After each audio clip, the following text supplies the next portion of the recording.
Well, guys, we got a big Carlos Correa update, a pretty massive Philadelphia Phillies trade with the Detroit Tigers, and a sneaky Blue Jays signing. Let's talk about it, folks. So first things first is Carlos Correa. I don't think I have ever seen so much drama centered around one dude. This is literally a soap opera. He was a Giant, then he was a Met, and now he might be a Twin. Now, nothing's confirmed yet, but yesterday we got news that the Mets, they're getting frustrated with Correa, and apparently Correa is getting frustrated with them as well. He is currently in talks right now with two other teams, and the big one is the Twins. And it's looking like they're actually kind of pulling ahead of the Mets right now. This Mets and Correa thing, it feels like it's been going on too long at this point, and if they were gonna reach a deal, then they probably already would have done so. Now, I have absolutely no idea what the Twins would offer Correa, what that deal would look like, and this is not confirmed, right? He could still be a Met. Maybe this is just like a bit of a tactic to get that offer from the Mets higher.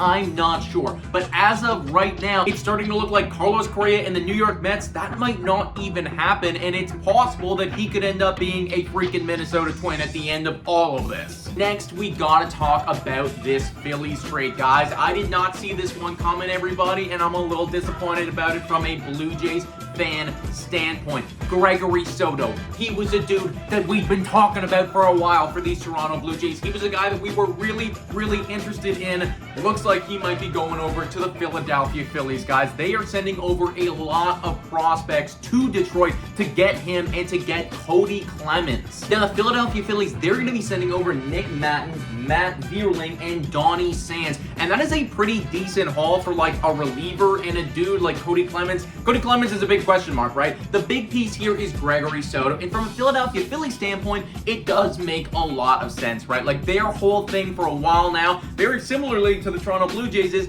we need relief pitching, right? Like, they've been dealing with that for a minute, so it totally makes sense for them to go out and to target a guy like Gregory Soto. So, like, GG Philly, I am upset about it a little bit from a Blue Jays standpoint, but you beat us to the punch on that one. But speaking of the Toronto Blue Jays, we're actually going out and making some decent moves here, guys. The Blue Jays made a sneaky signing with bringing in Paul Fry. Now, Paul Fry, you might not even know about him, guys. He is a relief pitcher, and I'm going to be honest, the numbers aren't pretty. Like, this guy is going to start probably in the minor leagues. But when you look at 2020, for instance, it looked like he really found something. You know, like, he's 30 years old, so he's not past the hump or anything. He's still got growing to do. He could still provide value to the team. He's gonna be there for spring training, and he's shown that, at least for a short sample size, he can perform at a high level. I am concerned about the whip. The whip is definitely very high, and when we're looking at relief pitchers, that whip is super important. So I'm definitely not saying that Paul Fry is gonna come in and blow up or anything like that.